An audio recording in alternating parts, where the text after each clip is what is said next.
My first kiss was not what you imagine. It was not candles, not music, not love songs. It was pain, confusion, and a secret I carried in silence. I thought a kiss would feel like magic, like something beautiful that stayed forever.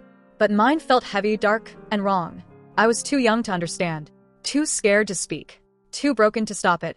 And even today, when I close my eyes, that kiss still burns, not with love, but with shame. I grew up in a small house at the edge of town. It was not rich, not fancy, but it was warm. The walls carried laughter. The kitchen always smelled of food.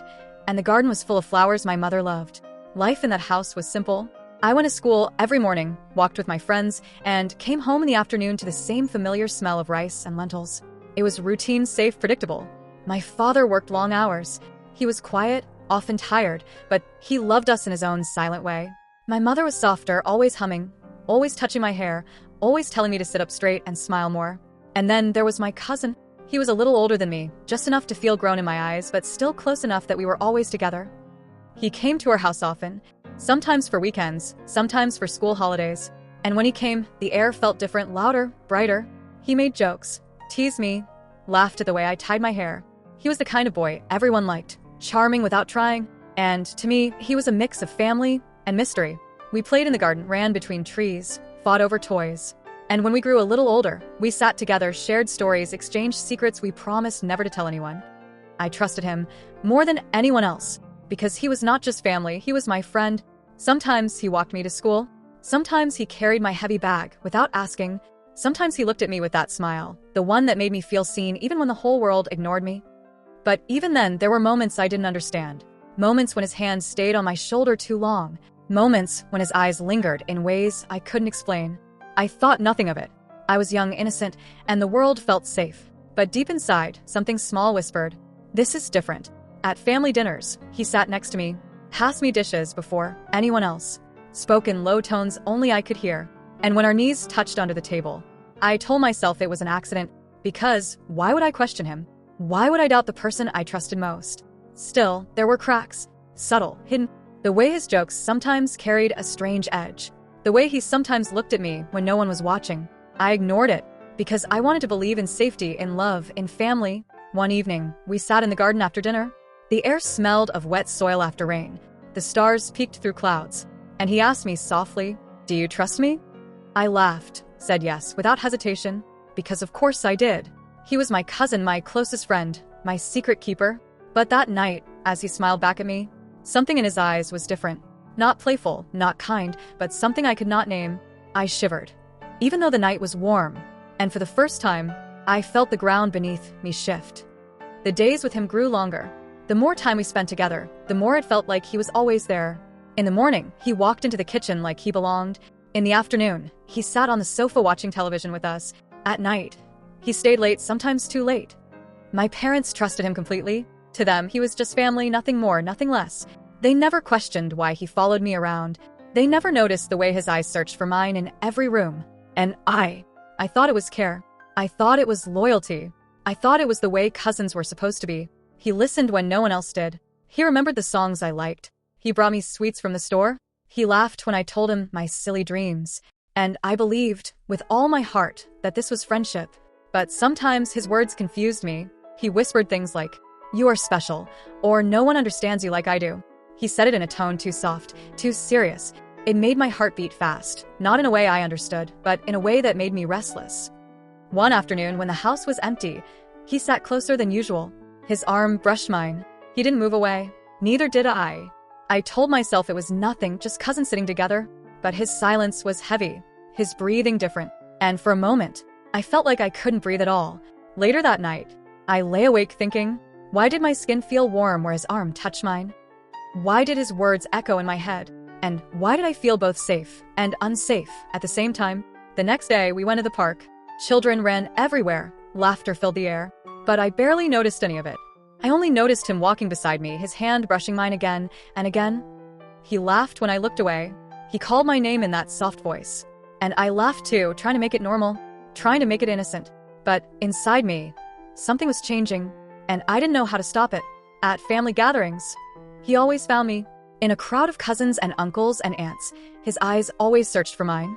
And when he found me, He smiled in a way that felt private, secret, hidden from everyone else. I should have told someone. I should have asked questions. But I didn't.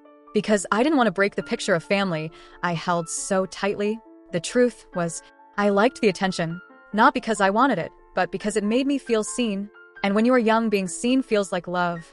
But sometimes, love and danger wear the same mask. One evening, as the family gathered for dinner, he slipped me a small note. Just a folded piece of paper under the table.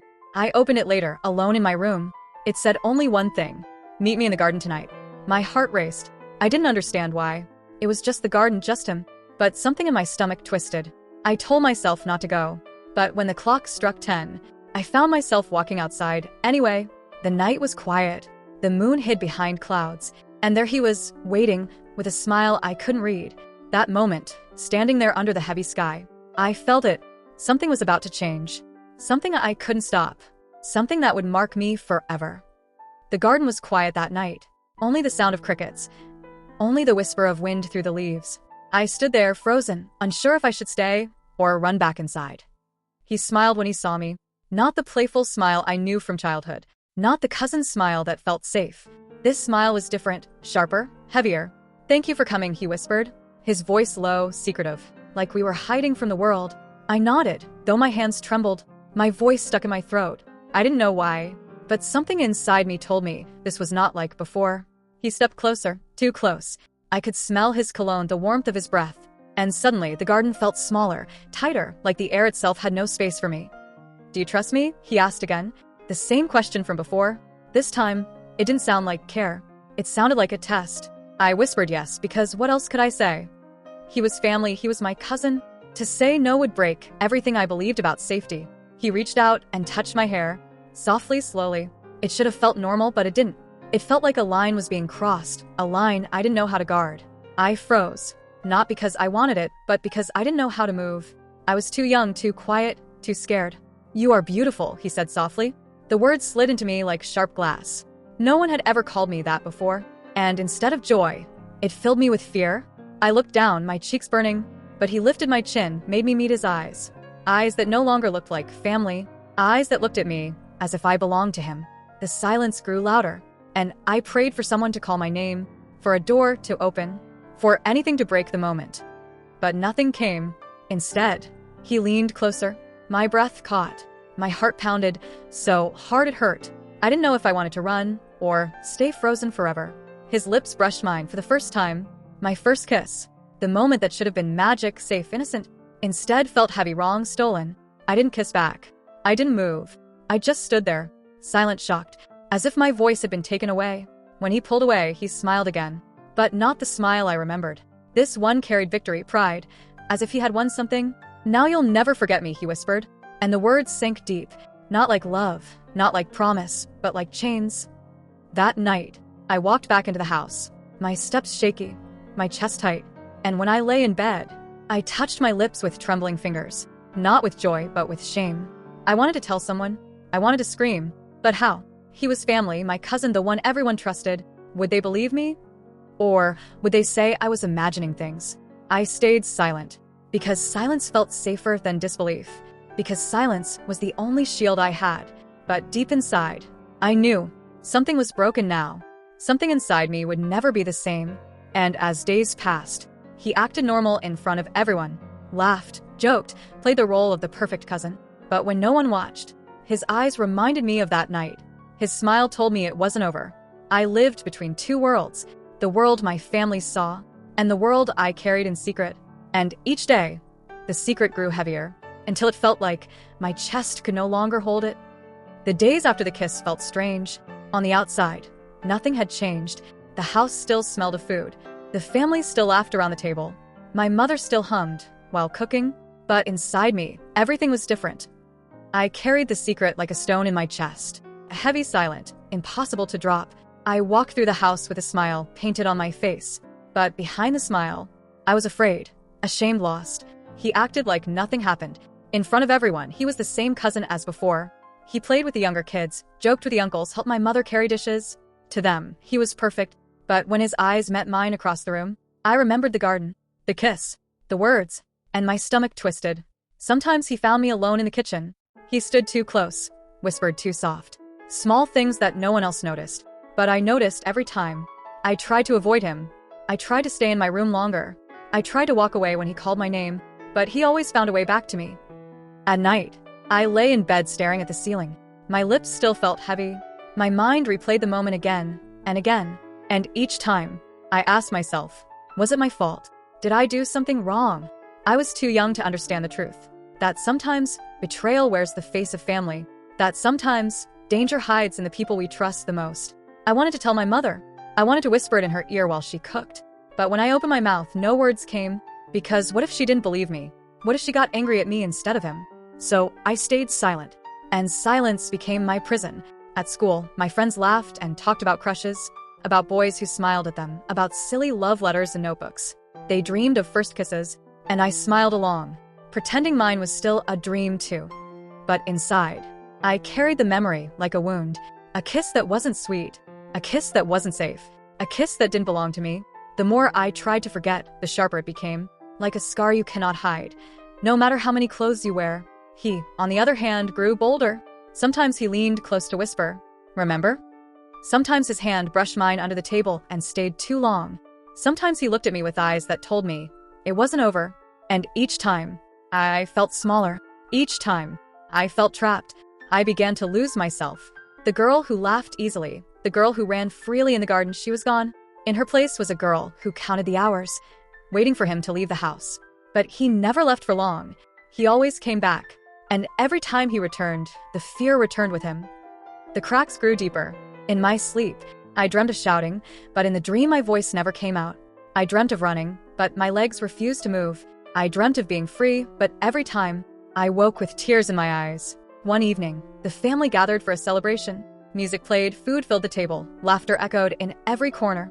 And yet, I sat quiet, my smile thin, my body tense. From across the room, he watched me, and I knew the night would not end without another moment, without another shadow pressing against me. I wanted to scream. I wanted to run. But my feet stayed planted on the floor. As the candles flickered and the night deepened, I realized something terrible. The secret was no longer just a secret inside me. It was becoming a chain that tied my whole life. And sooner or later, something would break, either my silence or me. The night of the celebration never left my memory, because it was the night when the truth showed its face. The night when silence was no longer enough to keep the storm inside me. I was sitting near the corner of the living room. The sound of laughter filled the air. The smell of roasted meat and sweet bread floated through the house. Everyone looked happy, but my eyes stayed down. My heart beat like a trapped bird in my chest. He walked across the room, his steps calm, his smile wide. To the family, he was perfect. But when he leaned close to pour me a drink, his lips brushed my ear, and he whispered, "After dinner, meet me outside." The words froze me. I gripped the glass so hard I thought it might break. I wanted to scream, to push him away, but instead, I sat there, locked by fear. Dinner went on. People laughed louder. Music rose higher, but I heard nothing, only his words echoing inside my skull. When everyone moved to dance, I slipped away. I thought if I hid in my room, the night would pass. But he found me. He always found me. The door creaked open, and there he was. No smile this time, no mask, only a look that told me I had no choice. He closed the door behind him. The air felt heavy, my breath caught in my throat. And then it happened. He touched me again, not just a kiss this time, more hands where they should never be, words I cannot repeat without shaking. I wanted to fight, but fear chained me down. Fear that no one would believe me. Fear that if I shouted, the blame would fall on me. So I stayed frozen, silent, my soul screaming where my voice could not. When it was over, he left as if nothing had happened. He walked out smiling, greeting the others, while I sat on the floor, broken. That night, something inside me died. The girl who once dreamed of love, who once thought family meant safety, was gone. In her place stood someone hollow, someone filled with shame and rage. Days turned into weeks. He continued to act normal. No one suspected anything. But inside me, a storm grew. I couldn't eat. I couldn't sleep. I looked in the mirror and saw a stranger. My eyes carried shadows too heavy for my age. My lips carried silence too dangerous to keep. One afternoon, I overheard him laughing with another cousin. And in his laugh, I heard his victory. The secret was his weapon, and my silence was his shield. That was the moment the first spark of revenge was born. Not loud, not burning, but quiet, dangerous. Like fire hidden under ashes. I told myself, if no one would protect me, then I would protect myself. If no one would punish him, then I would find a way to make him pay. But revenge is a dangerous seed, and once it is planted, it grows roots that twist through every thought, every plan, every breath. I began to imagine, what if I told the truth? What if I shouted his name in front of the family? What if I destroyed the image he wore so proudly? But fear still lived in me. What if they didn't believe me? What if my mother cried and said I lied? What if the family hated me instead of him? The risk was too great. So I waited. I watched. And in my waiting, the storm inside grew stronger. Late at night, when everyone slept, I whispered to myself, "One day you'll pay." The words became my secret prayer, my hidden promise, and though my hands shook when I thought of it, though my heart raced with fear, I knew the path of silence was ending, and the path of revenge was beginning. The days after that night became unbearable. I carried myself through school, meals, and family gatherings like a ghost. No one saw the storm in my chest. No one saw the fire in my eyes when I looked at him. He laughed louder than ever, played the role of the perfect cousin. Everyone loved him, and each smile they gave him, each word of praise, cut me deeper than the last. At night, when the house went quiet, I replayed everything, the kiss, his hands, his whispers, and I asked myself the same question over and over. Why me? Why couldn't I stop him? Why didn't I scream? The shame was a heavy coat I couldn't take off. It followed me everywhere. Even when my mother brushed my hair, even when my father asked if I was all right, I wanted to scream the truth, but the words died on my tongue. I started writing in secret, pages filled with shaky handwriting. My pain spilled onto the paper because I had nowhere else to put it. Sometimes I wrote letters to him, letters I never sent, letters filled with the anger I couldn't show. You ruined me. You stole something that wasn't yours. You think you're safe, but one day, I'll break you. Those words lit a fire in me, a fire that grew each day. But then came the denial, the part of me that whispered, maybe it wasn't as bad as you think, maybe you imagined it, maybe you misunderstood. That whisper was crueler than the memory, because it made me doubt myself. Still, when his eyes met mine across the room, when he brushed past me too close, I knew it wasn't my imagination. The truth was real, and it was poison inside me. I tried to talk to my closest friend at school once. I almost told her, but when the words reached my lips, fear strangled them. What if she told someone? What if it spread? So instead I laughed it away. And inside, I died a little more. The seed of revenge grew stronger. I began to study him, his habits, his weaknesses, when he woke, when he left, when he returned, what he valued most. And slowly, the thoughts turned darker. What if I exposed him? What if I whispered his secret into the ears of the family who adored him? What if I turned his perfect mask into dust? But then fear pushed back. What if they didn't believe me? What if they called me a liar, a troublemaker, an ungrateful child? The risk could destroy me more than his silence already had. The battle raged inside me, half of me desperate for revenge, half of me drowning in fear. One evening, I caught him staring at me across the dinner table. His smile was small, sly, and in that moment, something inside me snapped. I whispered inside, "No more." That night, I stood in front of the mirror.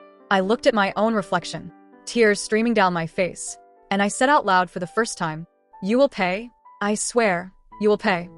The words were soft, but they were real, and once they were spoken, they could not be taken back.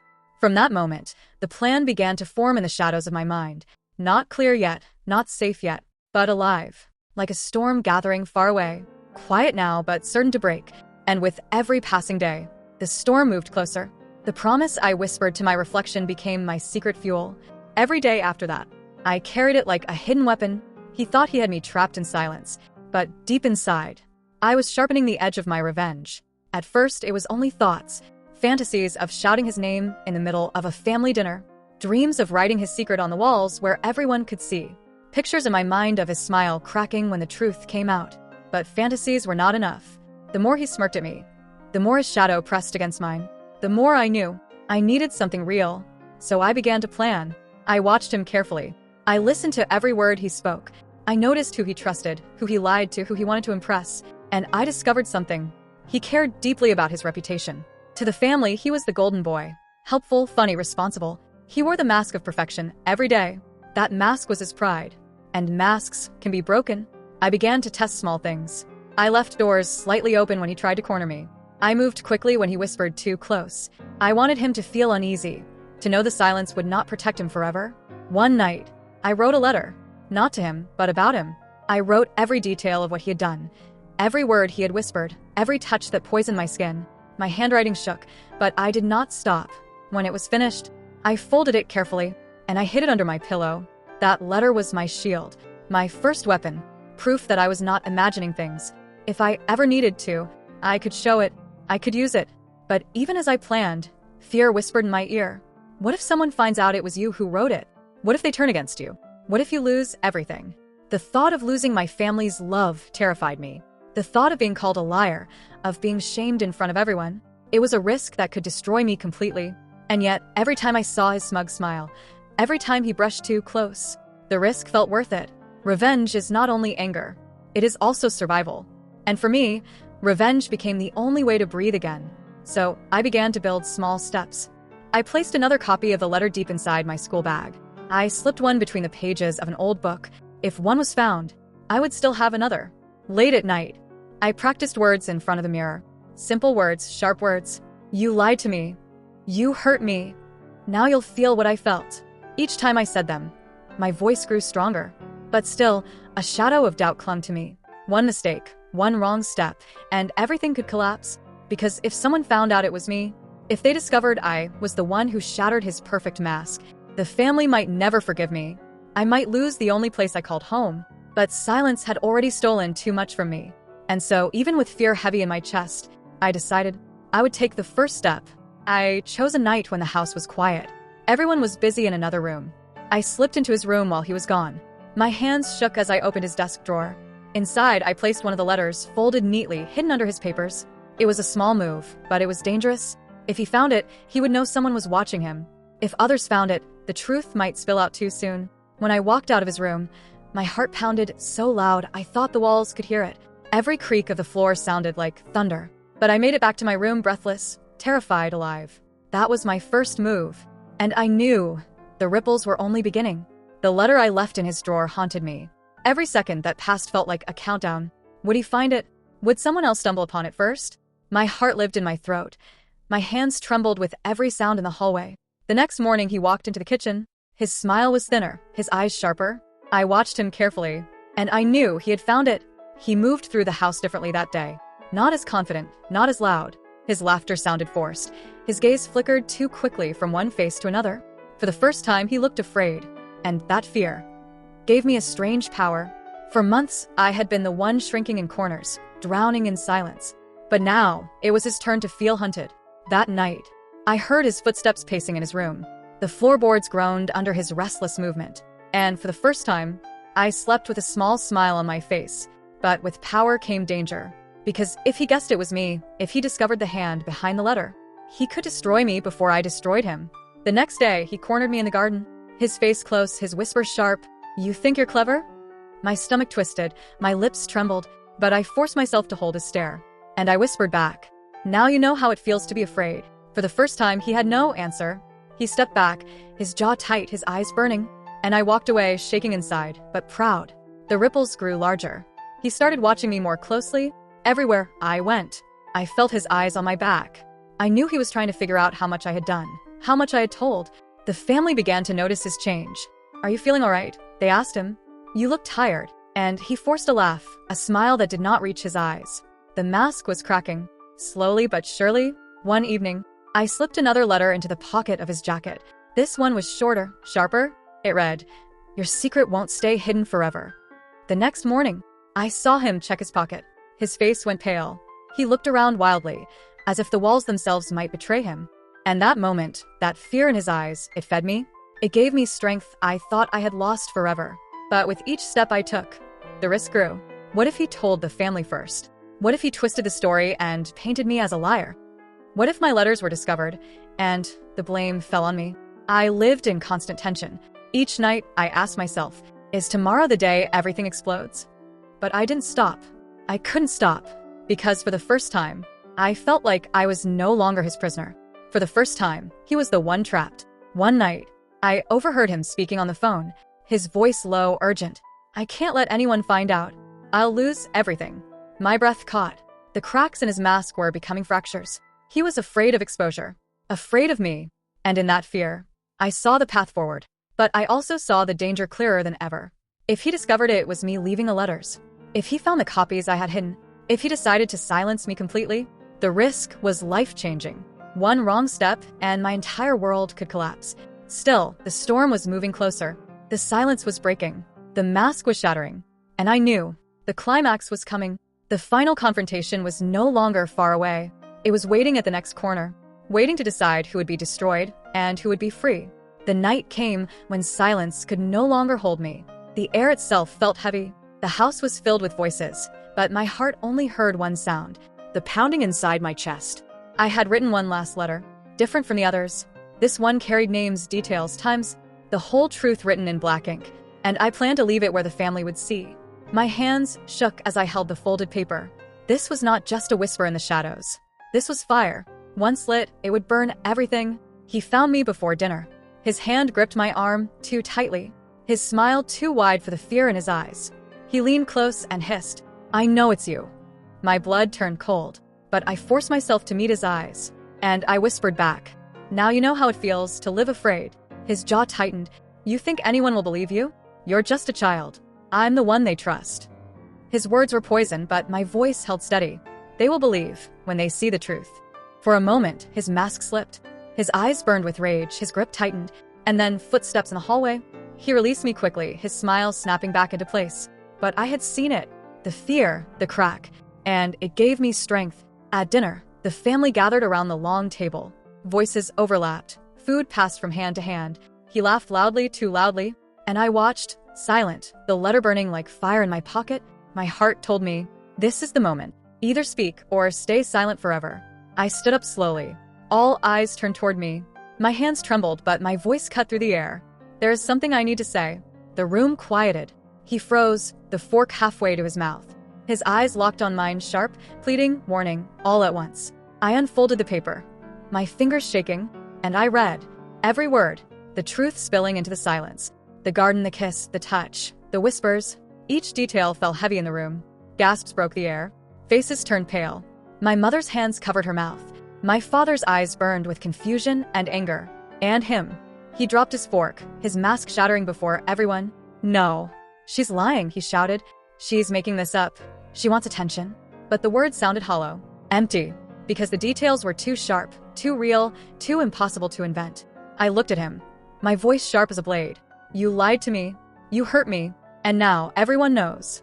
The silence after those words was heavier than any sound I had ever heard. Every face turned to him, no longer full of admiration but suspicion, doubt, disgust. He stammered, tried to laugh, but the room stayed cold, and for the first time, he had no power. I felt my chest rise, my breath come steady. The chain of silence was broken, and there was no turning back. The silence didn't last long.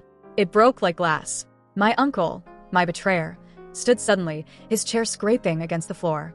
His voice shook, but it was loud. "She's lying," he shouted, pointing at me, his hand trembling. "She's jealous. She wants to ruin me, because she knows she's nothing without me." The word struck like a whip. But this time I didn't flinch. I held my ground. "Nothing without you?" I said, my voice steady. "I was a child. You were supposed to protect me. Instead, you stole what wasn't yours." Gasps again. Every syllable hung in the air like smoke. His face twisted, red with rage.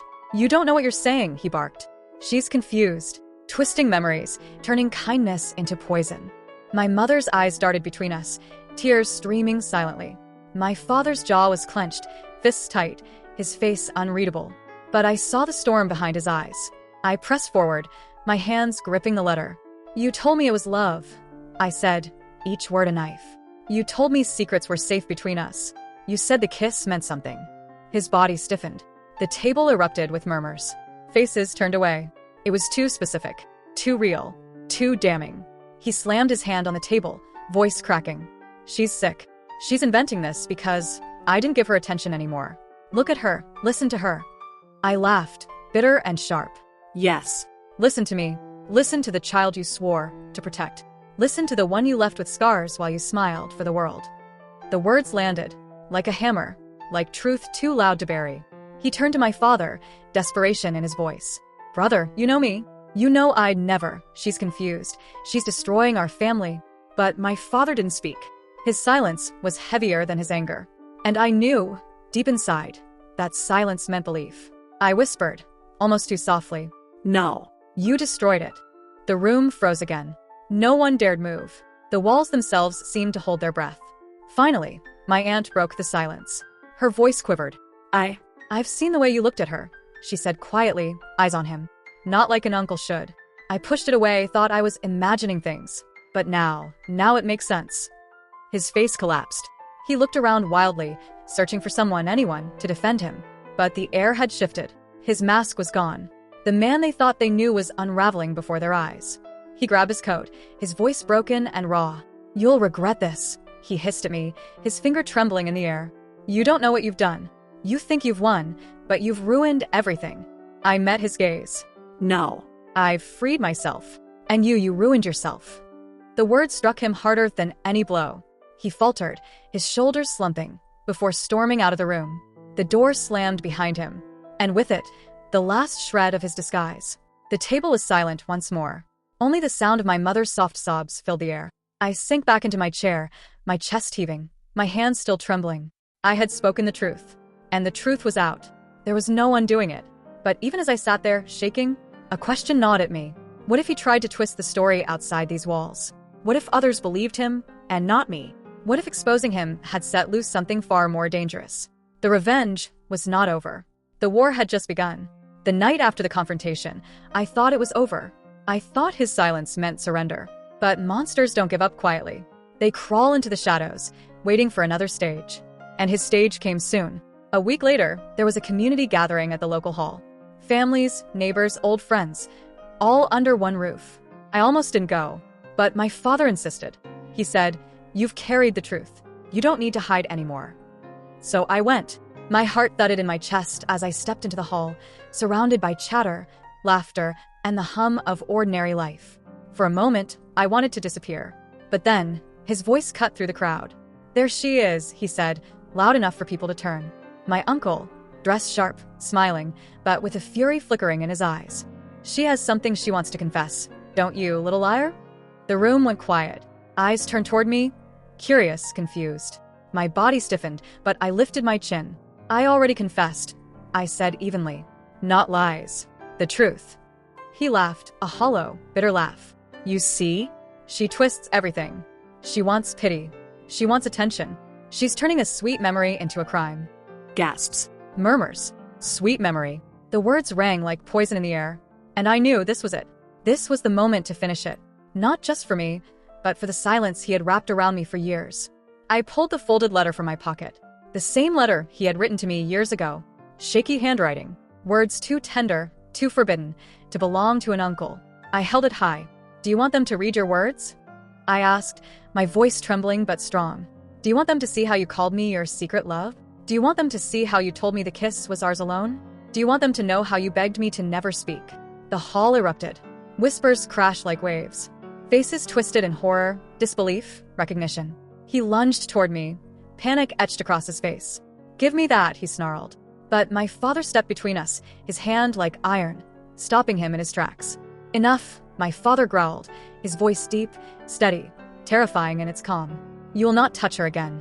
For the first time, I saw fear in my uncle's eyes. The predator had become prey. I unfolded the letter and read aloud, my voice clear. "You are mine. Don't tell anyone. If you do, they won't understand. But you know, don't you? You know what that kiss meant. Promise me you'll keep it safe." The silence that followed was deafening. The hall was frozen. Every eye on him. Every mask ripped away. He tried to speak, but no words came. His lips trembled. His body shook. The proud man who once believed he could control me was crumbling.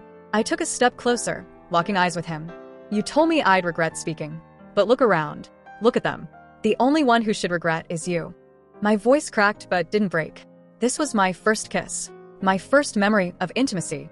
"And you stole it. You turned it into a prison. But tonight, I set it free." My mother sobbed quietly in the corner. My father's hand stayed firm on my uncle's shoulder, pressing him down when he tried to move. The community, the very people who once admired him, looked at him now with disgust, betrayal, and pity. And me? I stood taller than I ever had before.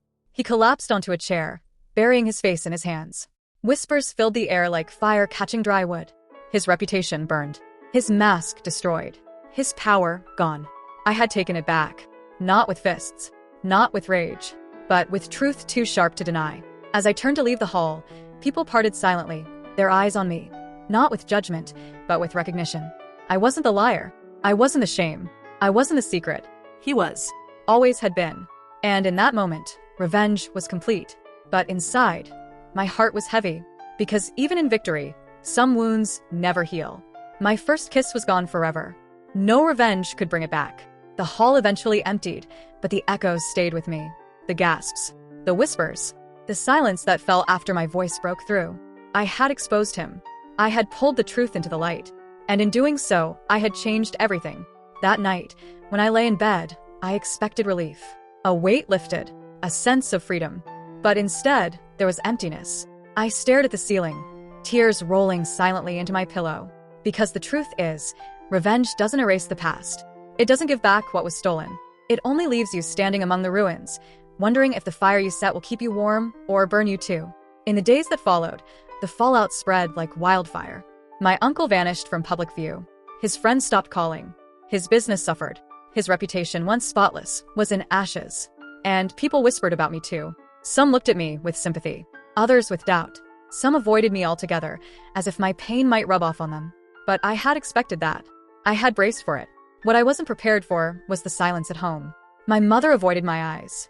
Her grief was heavy, her guilt unbearable. I knew she blamed herself for not seeing, for not protecting, for choosing denial until the truth slapped her awake. My father, he was different. He didn't say much, but his presence wrapped around me like a shield. When he passed my room, his hand would linger against the doorframe, as if to say, "I'm here." And sometimes, in the quiet of night, I heard him crying when he thought no one could hear. I realized then, revenge doesn't only scar the guilty. It scars everyone around them. And me, I was left to pick through the pieces of myself. I thought of my first kiss often, not with sweetness, not with nostalgia, but with a deep ache, like pressing against a wound that never healed. I wondered, what would it have been like if it had been real, if it had been innocent, if it had been mine to choose? That question haunted me more than his face ever did. Because the truth was, he hadn't just stolen a kiss. He had stolen the moment that should have been mine forever. The memory I should have carried with joy. Instead, it carried chains. I had broken those chains in public, yes. But the scars stayed. Weeks turned into months. The whispers faded. People moved on. But inside, the battle never really ended. Some nights, I hated him with every bone in my body. Other nights, I hated myself for staying silent so long. And then, on the worst nights, I hated the world for being a place where such things could happen in the shadows, unnoticed, unspoken. But slowly, very slowly, I began to see something else too. Strength. Not the kind of strength that comes with fire and fury, but the quiet kind. The kind that grows from surviving. The kind that whispers, "You lived. You spoke. You refused to stay silent." And that was when I understood. Revenge hadn't healed me. Truth had. It wasn't about destroying him. It was about freeing myself. It was about saying out loud what I had been forced to carry in silence. It was about giving that broken child inside me the voice she never had. I'll never get my first kiss back. I'll never have the storybook memory other girls hold on to. But I do have this, the knowledge that I spoke when it mattered, that I refused to stay buried under his lies. And maybe that's enough. Years later, when I think back to that night in the hall, I don't remember his face. I don't remember the whispers. I don't even remember the letter I read aloud. What I remember is the moment after. The silence that wasn't heavy anymore. The silence that felt clean. Like air after a storm. That was the moment I realized he no longer owned me. My pain was mine again. And from that day forward, so was my life. So yes, revenge leaves scars. It doesn't fix what was broken, but it clears the ground so you can start to rebuild. And maybe, just maybe, that's all we can ask for. Because healing doesn't mean erasing the past. It means carrying it differently. It means saying, "This happened to me, but it is not all of me." It means turning wounds into stories, so they stop bleeding in silence. And so I tell mine now, not for pity, not for anger, but for freedom. Because if my story reaches even one person sitting in silence, someone who thinks their pain must stay hidden, then my voice has done its work. And in that, I find peace. If you've stayed with me until now, thank you for listening to a story that wasn't easy to tell. Sometimes sharing pain is the first step to healing, and maybe you have your own story hidden inside. If this video touched you, let me know your thoughts in the comments. I'd love to hear your voice. And if you'd like more stories like this, consider joining this journey by subscribing. Your support means more than you know, and reminds me I'm not alone.